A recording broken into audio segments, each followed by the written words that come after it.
You hear that? You don't hear that? I fixed it.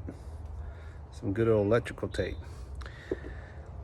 Up above on each side of the pole, I have a nail shaped like a U that I had on each one of these. See? And so what was happening was the rope was rubbing back and forth, and I thought, I was sitting here and I was like, man, I gotta like barely rock. But sometimes I wanna swing on this thing, you know, go back and forth. And I thought, so then I started messing with it. I was pulling, I was yanking that. I was like rubbing just one, not swinging, and it was like the rope was hitting on the nail. It was like so I was like, electrical tape, painter's tape if you want. I didn't use this one.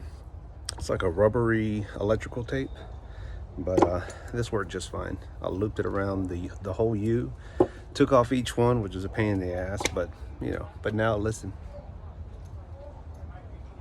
Quiet, done. Anyway, just passing that information on. Anybody wants to know. Adios.